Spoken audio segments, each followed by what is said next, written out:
My name is Ashley Bennett, and at 32 years old, I thought I had it all. A loving husband of 7 years, a beautiful suburban home, and a thriving career in marketing. Daniel and I were even planning to start a family. Then one ordinary Tuesday, my best friend since elementary school, Natalie, looked me straight in the eyes and said, "Ashley, Daniel is cheating on you with someone from work."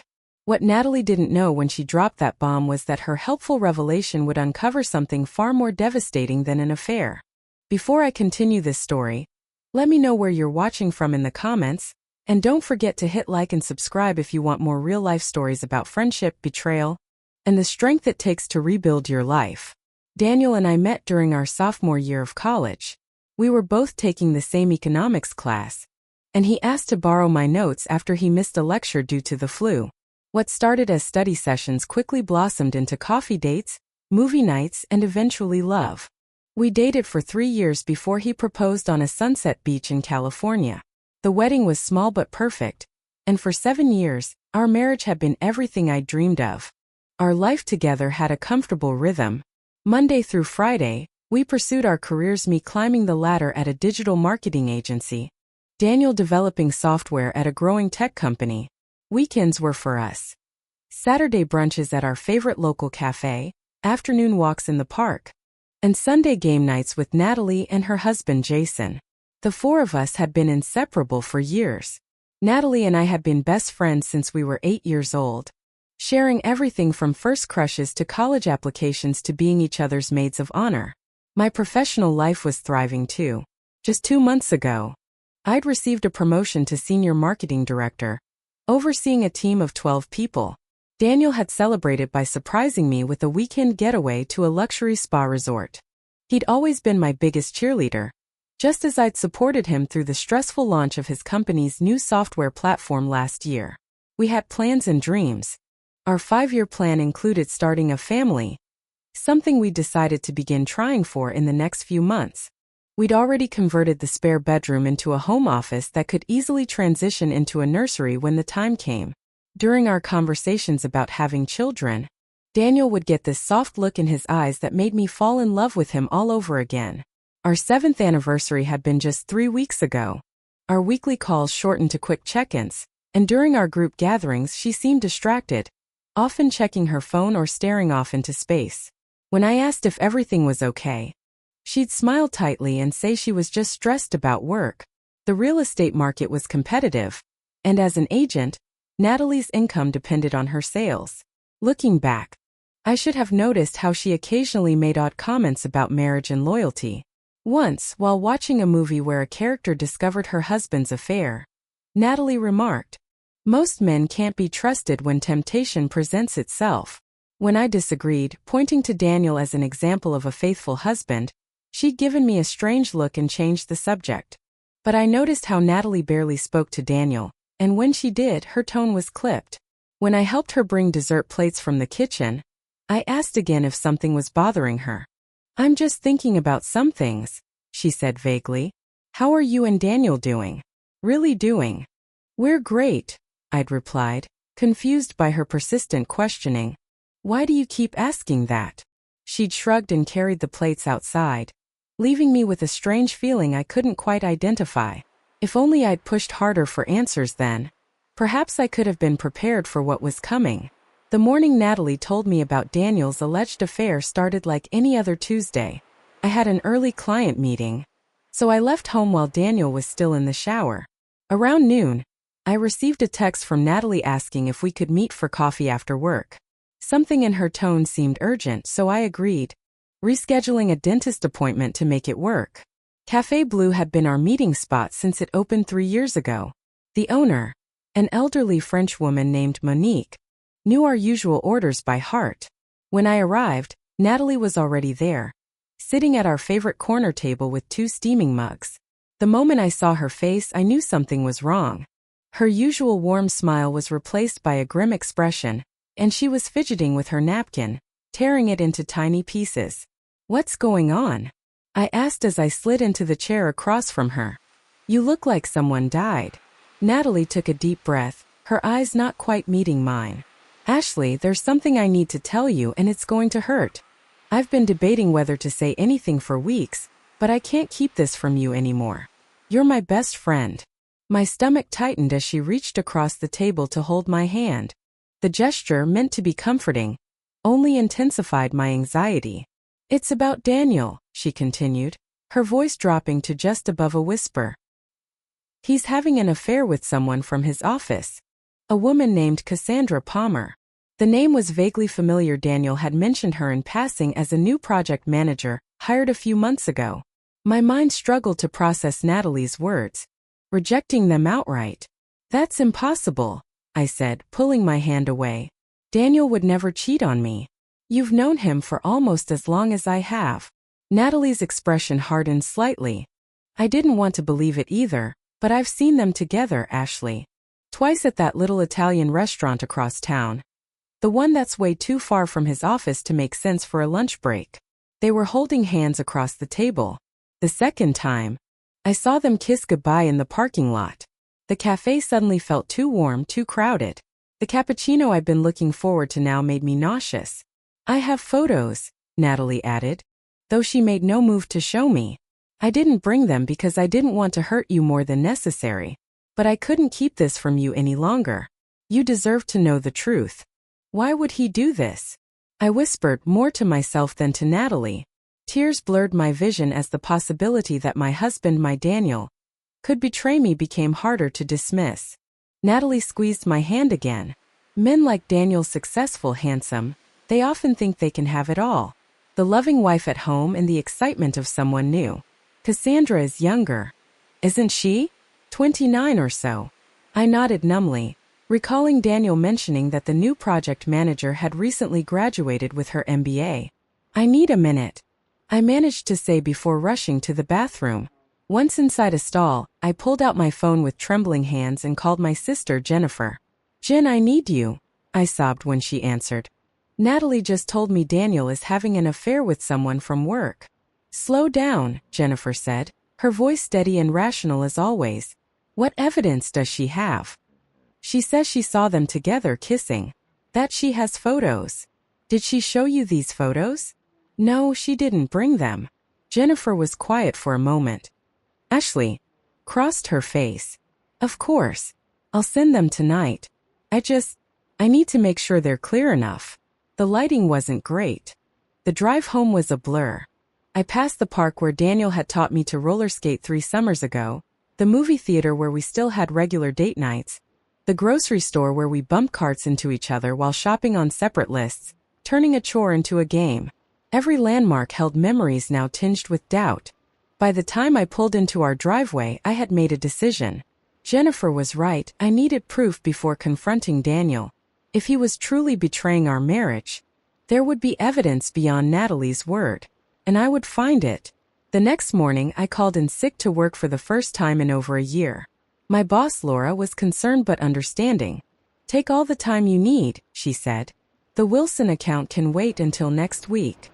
After hanging up, I sat at our kitchen table with a notepad, mapping out my investigation strategy. First, I needed to check our finances.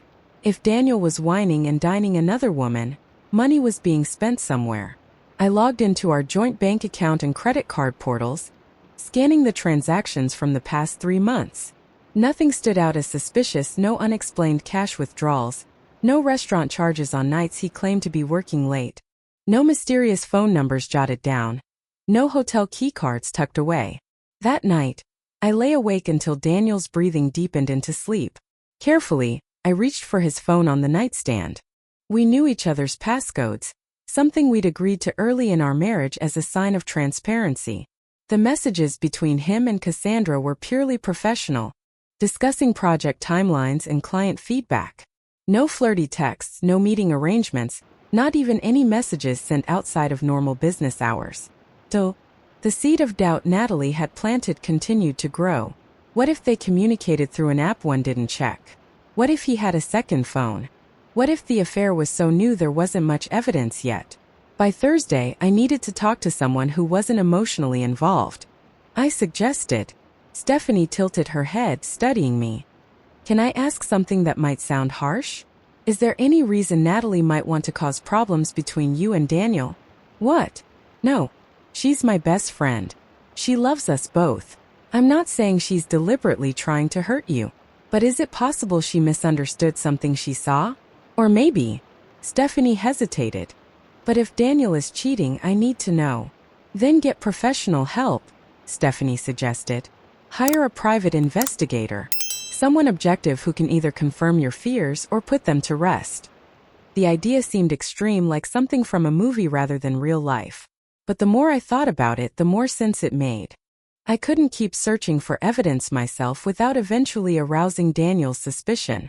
That afternoon I contacted Mike Reynolds, a private investigator recommended by a divorce attorney friend of Stephanie's. His office was small but professional, and he listened without judgment as I explained the situation. Every "I love you" felt like it might be a lie. Every kiss goodbye in the morning left me wondering if he'd be kissing someone else later. I tried to act normal, but Daniel noticed the change in my behavior. "Is everything okay?" he asked one night as we prepared dinner together. "You've seemed distant this week." "Just stressed about work." I lied. "You'll nail it like you always do. Want me to look over the presentation this weekend?" His thoughtfulness made my chest ache. Either he was the caring husband I'd always believed him to be, or he was an exceptional actor. Throughout the week, Natalie checked in constantly, texting multiple times a day. "Have you confronted him yet?" she asked repeatedly. "I'm waiting for the right time," I would reply, not sharing my doubts or the fact that I'd hired a PI. For days into the investigation, Natalie mentioned something that sent up a red flag. "Did Daniel work late again last night? Poor you, home alone so often lately." I froze, staring at the text. I hadn't told Natalie that Daniel had worked late the previous evening. In fact, I hadn't spoken to her at all yesterday. How did she know his schedule? When I called to ask, she fumbled through an explanation about assuming he was working late because of his big project deadline. It seemed plausible enough, but combined with the still missing photographic evidence, sitting in the cafeteria with different groups of coworkers, working out at the gym, driving home. "What about Cassandra Palmer?" I asked, both relieved and confused. "I observed him interacting with a woman matching the description you provided twice, both times in group settings during lunch. There was nothing remotely intimate or inappropriate about their interactions. Based on my professional experience, there is no evidence of an affair between your husband and this woman." I left Mike's office with a strange mix of emotions. Relief that Daniel appeared faithful, but growing anger toward Natalie. Why would she make such a devastating accusation without solid proof? I drove straight to Natalie's house, determined to confront her. She seemed startled when she opened the door, her usual polished appearance replaced by yoga pants and an oversized sweater. "Ashley, I wasn't expecting you. Come in." Her living room was unusually messy, with papers scattered across the coffee table that she quickly gathered up. "Where are the photos, Natalie?" I asked without preamble. "It's been over a week since you told me about Daniel's affair, and I still haven't seen a single piece of evidence." Natalie's expression shifted, her eyes darting away from mine. "I told you they're not very clear. The lighting was bad and dash." "Stop," I interrupted. "I need to see whatever you have. Right now." After a moment of hesitation, featured a post from 3 weeks ago announcing her engagement to a man named Thomas, with dozens of congratulatory comments. One photo showed her displaying an engagement ring at what appeared to be an office celebration. Daniel had even commented, "Congratulations to both of you. Tom's a lucky man." The next day, I took a bold step. I emailed Cassandra, introducing myself as a marketing professional interested in discussing potential collaboration between our companies. She agreed to meet for coffee. "But I need to ask you something personal. Do you know my husband, Daniel Bennett?" She looked surprised but not alarmed. "Daniel? Of course. We're on the same development team." Comments that planted tiny seeds of doubt. "Does it bother you that Daniel works so much? I noticed Daniel barely talked to you at the dinner party. Everything okay? Don't you think it's strange that Daniel never wants children right away? Most men his age are eager to start a family." Each message on its own seemed like normal friend concern, but together they formed a deliberate attempt to make me question my marriage. And then there were the old photos on Natalie's Instagram, I noticed she had saved every picture that included Daniel in a collection called Memories, but none that were just of me or of other friends. What was going on with my best friend? With growing suspicion about Natalie's motives, I made a decision that felt both necessary and slightly unethical. I asked Mike Reynolds to investigate her instead of Daniel. He was reluctant at first, pointing out that investigating a private citizen without their knowledge walked a fine legal line. I'm not asking you to hack her accounts or break any laws, I clarified. Just observe her public behavior and see if there's anything unusual about her interactions with my husband or her claims about him. 3 days later, Mike called with information that made my blood run cold. Mrs. Bennett, I don't know how to say this delicately, but your friend appears to have developed an unhealthy fixation on your husband. Mike had discovered a private Instagram account belonging to Natalie that contained dozens of photos of Daniel, many clearly taken without his knowledge. Pictures of him getting coffee, leaving the gym, working on his laptop at the park near our house. In some photos, Natalie had edited herself into scenes with him, creating fake couple images. There's more. Daniel helps with housework without being asked. Daniel remembers every anniversary. I had no idea. I whispered, horrified. She's been seeing a therapist but recently stopped going. I found a journal where she writes fantasies, I guess you'd call them, about her and Daniel together. About you being out of the picture. The revelation felt like being doused with ice water. Natalie, my best friend since childhood, my confidant, my support system, had been secretly in love with my husband, had been actively trying to break up my marriage. I needed to confront her with the truth, but I was afraid to do it alone. Jason agreed to be present, and we decided to meet at their house the following evening. The confrontation was even more painful than I'd anticipated. I brought printouts of the evidence Mike had gathered, including screenshots of her secret Instagram account. When presented with the evidence, Natalie's face went through a series of emotions: shock, embarrassment, anger, and finally, a collapse into tears. How could you do this to me? Asked, my voice breaking. 20 years of friendship, and you tried to destroy my marriage with lies. You don't deserve him, Natalie said, her voice barely audible at first, then gaining strength. You've always had everything come so easily to you. The perfect job, the perfect house, the perfect husband. You don't appreciate what you have. So you tried to take it from me? By making me believe Daniel was unfaithful. I didn't plan it, she admitted, wiping tears away angrily. Not at first. But seeing you two together became torture. He looks at you the way Jason never looked at me. I wanted to be you. To have what you have. And if your lies had worked? If you'd broken up my marriage? What then, Natalie? Did you think Daniel would suddenly fall in love with you? She didn't answer directly, but her expression told me everything. In some twisted way, that's exactly what she'd hoped. It wasn't just the affair accusation, was it? I pressed, remembering other instances where things had gone wrong inexplicably. My missed promotion last year when those reports were late. You were the only one I told about the deadline. The falling out with our friend group after someone told them I'd said horrible things about them. That was all you, wasn't it? Natalie's silence was confirmation enough.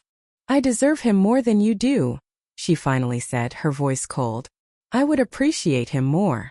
I would never take him for granted the way you do. I stared at the stranger wearing my best friend's face. You don't even know him. The real him. You've created a fantasy version of Daniel that doesn't exist. Jason. And I laid out the entire twisted story: Natalie's false accusations, my investigation, and the disturbing truth we'd uncovered. Daniel listened in shocked silence, his expression morphing from confusion to disbelief to anger. She's been stalking me? Taking photos without my knowledge? And trying to convince you I was having an affair?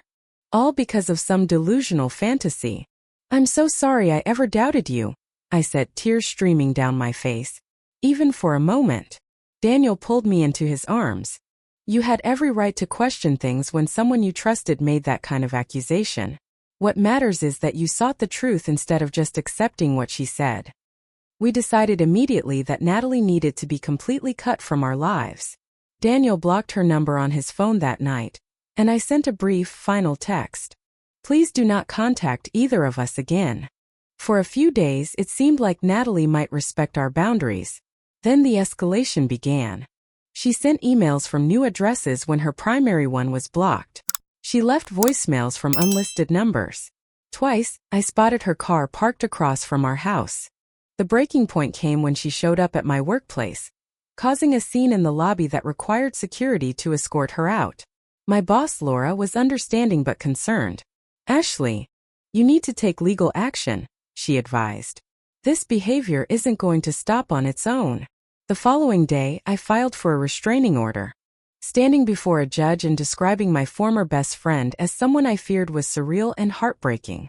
The temporary order was granted, but the whole experience left me feeling hollow. The emotional toll became increasingly difficult to manage. I began having trouble sleeping, jumping at unexpected noises, and constantly checking for Natalie whenever I was in public. Daniel suggested therapy, and I started weekly sessions with Dr. Sarah Mitchell, a psychologist specializing in trauma and betrayal. "What you're experiencing is a form of grief, Dr. Mitchell explained during our second session. "You've lost not only a friendship but your sense of trust and security. You're mourning the person you thought Natalie was." While I worked through my feelings in therapy, Natalie began spreading her version of events among our mutual friends. According to her, I had become irrationally jealous and paranoid, accusing her of trying to steal my husband without cause. Several friends who had known us both for years took her side, unable to believe the disturbing truth. "I saw Megan at the grocery store yesterday," I told Daniel one evening. "She literally turned around and walked the other way when she saw me." Daniel's jaw tightened. "She doesn't deserve your friendship if she's not willing to hear your side." The loss of my social circle compounded the betrayal. Some days, the depression was so overwhelming that getting out of bed seemed impossible. Daniel became my rock, adjusting his work schedule to be home more, encouraging me to keep going to therapy, and reminding me daily that we would get through this together. Then came the final escalation. Natalie attempted to contact Daniel directly. She waited in the parking lot of his office building and approached him as he walked to his car. Fortunately, a colleague was with him, and they immediately called security. That night, I made a decision. Instead of continuing to hide from Natalie, I would confront her one last time. With the restraining order in place, I arranged a controlled meeting with my lawyer present at her office. Daniel was against the idea, but I needed closure. Natalie arrived looking nothing like the polished, confident woman I'd known for years. Her hair was unwashed, her clothes rumpled, and there was a frenetic energy to her movements. "You wanted to talk," she said flatly. "So talk." I took a deep breath, steeling myself. "Natalie, this has to stop. The stalking, the lies, the manipulation, it's destroying you as much as it's hurting us." "You stole the life that should have been mine," she replied, her voice eerily calm. "You always got everything while I got leftovers." That's not true, and somewhere inside you know it. We were friends, real friends, for most of our lives. I never competed with you. I supported you through every breakup, every job change, your wedding. I was there when your father died. How did that friendship turn into this obsession? For the first time, uncertainty flickered across her face. "You wouldn't understand. Try me. Do you know what it's like to always be second best? To watch someone else effortlessly achieve everything you worked twice as hard for?" Daniel was the first person who made me feel special, who valued my opinions, who treated me like I mattered. But he was never looking at me. He was always looking at you. "Daniel was kind to you because you were my best friend," I said firmly. "I didn't steal anything from you, Natalie. And Daniel was never yours to take." We talked for over an hour. Circles of accusation and defense that eventually gave way to something raw and honest. I finally delivered the speech I'd rehearsed for days. "You were my sister in all but blood. I trusted you completely. And you betrayed that trust in the most fundamental way possible. Maybe someday I'll understand why, but right now all I can do is tell you that this ends today. If you contact either of us again, if you spread more lies, if you come near our home or workplaces, the restraining order will be permanently enforced, and we'll press criminal charges. Your choice now is to get help and move on with your life, or to destroy what's left of it by continuing this destructive behavior." As I stood to leave, Natalie grabbed my wrist. "You really love him, don't you? With all my heart. And he loves me, the real me, not some fantasy version. That's something you can have too, Natalie. Just not with my husband. We communicated more openly, appreciating each other in ways we might have taken for granted before. I have news, I told Daniel one evening as we prepared dinner together. Laura approved my promotion to executive director. It's official next month. He lifted me off my feet in a celebratory hug. That's amazing. I'm so proud of you. Especially after everything Natalie tried to do to damage your reputation at work. That had been one of the hardest aspects to overcome. Natalie had contacted my company's HR department with false allegations about my professional conduct. Thankfully, Laura had known me long enough to question these claims.